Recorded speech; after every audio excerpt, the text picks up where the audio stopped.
Hello mga kasimple math, ngayon sa video natin ay pag-uusapan natin yung tungkol sa inverse function, kung paano nga ba siya sinusolve, kung ano yung computations na meron siya. Siyempre, yung concept sa likod netong inverse function na ito.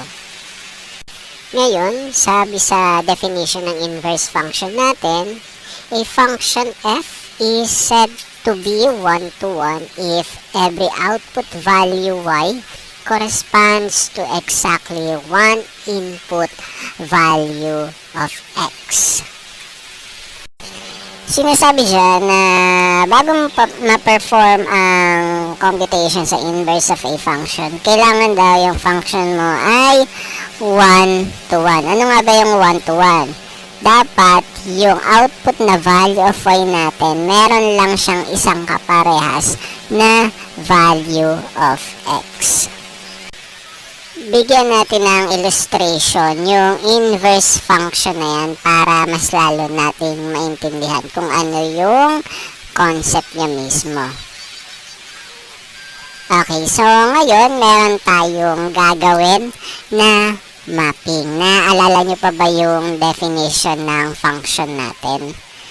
Okay, so sa definition ni function natin, kailangan daw si x natin correspond siya exactly to 1y.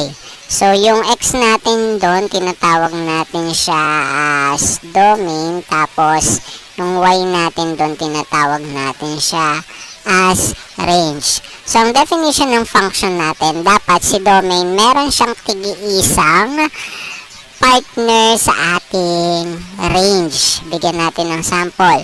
Kung sa domain natin, meron tayong 1, meron tayong 2, 3, at 4. Meron siyang tig-iisang kapartner sa range natin, such as A, B, C, and D.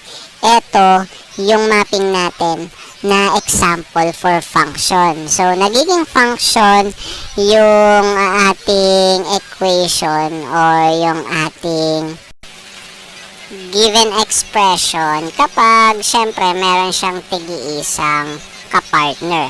If in case na ganito ang maging scenario natin, si number 1, magkaroon uli siya ng kapartner kay letter C, automatic hindi na siya nagiging function. So, proceed tayo sa inverse function natin. So, sa inverse function natin, ganito naman ang ginagawa natin. Kung meron tayong f raised to negative 1 of x, ito kasi yung inverse function natin. So, kapag inverse function ang pinag-uusapan natin, ito yung kabaliktaran ni function. So, sa madaling salita, i-undo natin yung mga computations na ginawa natin, or babaliktarin mo lang siya, or ibabalik mo lang siya sa pinakaunang equation niya. At eto nga pala yung denoted form natin for inverse function. So etong sa kabila, eto naman yung syempre denoted form natin kapag function ang pinag-uusapan. Sige, balik tayo sa inverse function. Kung mapapansin nyo, sa function natin, meron tayong domain at range. Ito yung dalawang yan. Siyempre, sa inverse function natin, babalik ta rin naman natin. Meron tayong mauuna si range naman at pangalawa si domain. So, kung meron tayong value sa range natin na ABC, A, B, C, and D, sa domain naman, meron tayong 1, 2, 3, and 4. Ganyan yung nagiging sistema natin sa inverse function. Binabaliktad mo lang si lang dalawa. At balik tayo sa definition natin kanina sa inverse function natin. So, sabi kasi sa inverse function natin, f is said to be 1 to 1. Ano nga ba ibig sabihin ng 1 to 1 na yan? Balik tayo sa mapping natin. Kapag sinabi natin 1 to 1, same lang din sa function. Kailangan si range meron din siyang isang partner kay domain natin at hindi mo magagawa yung inverse function na yan, syempre, kapag yung given expression mo ay hindi siya 1 to 1. Okay, so ngayon, bigyan natin siya ng isa pang illustration. So, halimbawa, meron tayong table naman. So, sa table natin, meron tayong X at meron tayong Y. Kung bibigyan natin ng value sa table natin, sabihin natin meron tayong 1, 2, 3, 4, 5, 6, at 7. Tapos yung Y natin, meron tayong A, B, C, D, E, F, and letter G. So, ito yung f of x natin. I mean, ito yung table form natin. So, kung mapapansin nyo, ito ay function dahil meron siyang exactly 1 correspond sa ating domain at range. So, kung ipaperform natin yung inverse function, babaliktarin mo lang sila. Meron tayong y at meron tayong x. Yung y natin, meron tayong a, b, c, d, e, f, g. And then yung x natin, meron tayong 1, 2, 3, 4, 5, 6, and 7. So, ganyan ang ginagawa natin sa inverse function. Binabaliktad lang natin.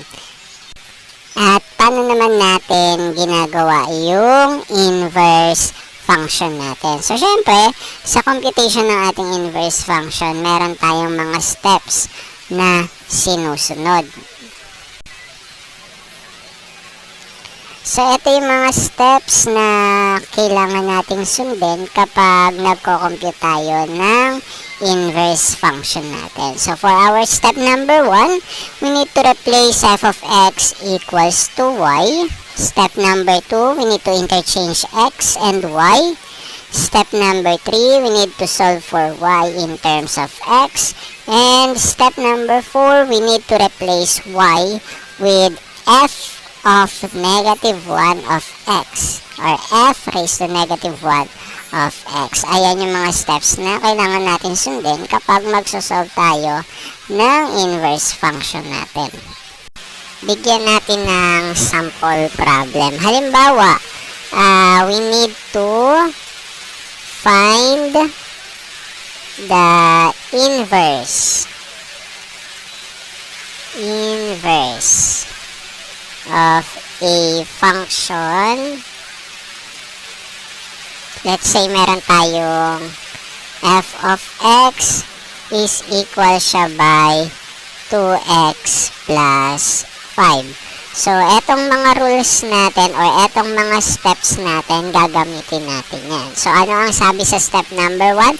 Sabi sa step number 1, we need to replace f of x, which is equal siya by y. So, etong f of x natin, papalitan natin siya ng y. So, magiging y is equals to 2x plus 5 yan. Okay na tayo sa step number 1. Next naman, sa step number 2 natin, we need to interchange x and y. So, ang gagawin natin dyan ay pagpapalitin natin yung x and y natin. Dahil nasa left side or nasa left position ng ating y, ipapalit natin siya dito sa ating x. Tapos, etong si x naman natin, ipapalit natin siya sa pwesto, syempre, ni letter y. So, magiging x is equals to 2y plus 5 na yan.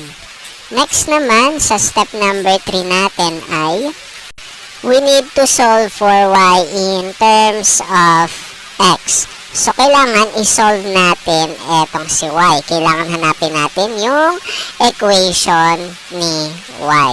So, dahil sabi sa step number 3 natin, we need to solve for y in terms of x, etong positive 5 natin, ililipat natin siya from right side papunta sa left side. So, dahil dati siyang positive at dumaan siya sa equal, magiging negative na siya. So, magiging x minus 5 na siya equals to 2y.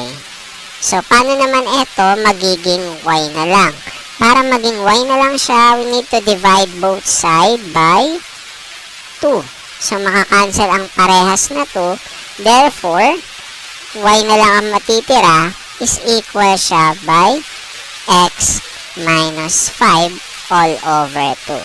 So, sa tingin nyo, ito na ba yung final answer natin? Siyempre, hindi pa. Kasi meron pa tayong step number 4. For our step number 4, we need to replace y with f raised to negative 1 of x. For our step number 4, we need to simply just replace y with f raised to negative 1 of x. So, magiging f raised to negative 1 of x is equals to x minus 5 all over 2. So, eto na yung ating final answer using the steps in solving inverse of a function. At paano nga ba tayo nag-checking kung yung ginawa natin ay tama, or let us just say na kung etong answer natin ay tama. So, ganito ang checking na ating ginagawa para malaman natin kung tama nga ba yung computation natin. So, syempre, sa inverse function natin, meron tayong ganito.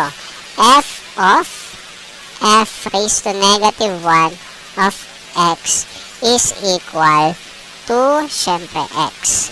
So, sinasabi dyan na kapag meron tayong function at meron na tayong inverse, kapag kinompute natin yung function kasama na yung inverse, kailangan ganito yung laging magiging answer natin. Sa checking lang po yan, ha? Okay, so gawin po natin, no? So, meron tayong function na ganito. So, kung meron tayong function na ganyan, lalagay ko c2x plus 5. So, yung lahat ng x natin dyan, gagamitin natin tong inverse function na ginawa natin. So, papalitan natin siya.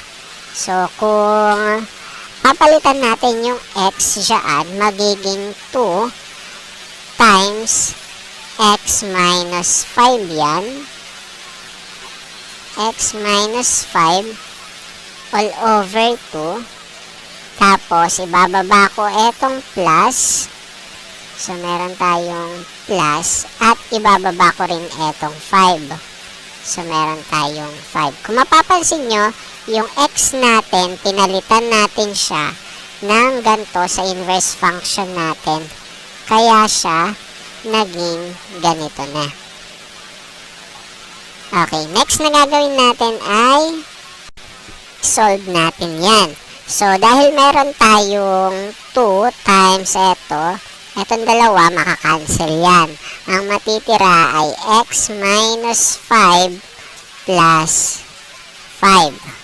So, kapag etong dalawa, x minus 5 plus 5 ay sinimplify mo pa or pinag-subtract mo or pinagsama mo, automatic ang matitira na lang siya ay syempre si x na lang. So, therefore, nung natira si x, we conclude na tama yung ginawa natin na inverse function. At ngayon ay magbigay pa tayo ng isang example kung paano tayo nagko-compute ng ating inverse function.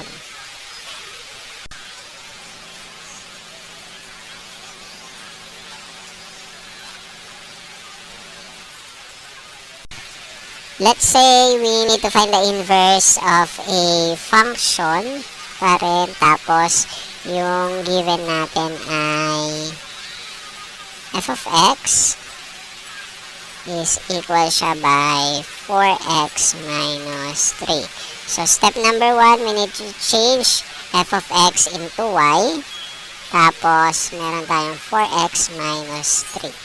Tapos, step number 2, pagpalitin natin ng pwesto si x at saka si y natin. So, kung pagpapalitin natin sila, magiging x is equals to 4y yan minus 3. Tapos, sa step number 3 natin, we need to solve for y in terms of x. So, ang gagawin natin, etong negative 3 na yan, from right side, lipat mo siya dito sa ating left side. So, dahil dati siyang negative, magiging positive na siya. So, negative 3, magiging positive 3 na siya. Meron tayong x plus 3 is equals to 4y. Tapos, kailangan ito, y na lang ang matira dyan. So, divide natin siya parehas by 4. Divide natin siya parehas by 4. So, magiging y na lang yan dahil ika-cancel natin ng parehas na 4. Y is equals to x plus 3 all over 4. So, next tayo, step number 4, yung y natin, papalitan natin siya ng f raised to negative 1. So, magiging f raised to negative 1 yan of x equal siya by x plus 3 all over 4. So, therefore, ito na yung ating final answer. So, proceed tayo sa ating checking. So, kailangan yung equal dyan, such as f of f raised to negative 1 of x, mag-equal siya by x lang mismo. So, etong function na yan, gagamitin natin siya. So, meron tayong 4x minus 3. Yung x natin dito sa given function natin, papalitan natin siya neto. So, magiging equivalent siya by 4 times x plus 3 all over 4 minus 3. So, itong dalawa, binabalang natin. So, simplify natin yan. Ito, makakancel yan. Ang matitira ay x plus 3 minus 3. Ito, pagsasamahin natin yan, syempre magma-minus yan, mababawasan yan, o magiging 0 yan, magiging x na lang siya. So, therefore, kapag naging x na lang siya, tama yung ginawa natin sa ating inverse of a function.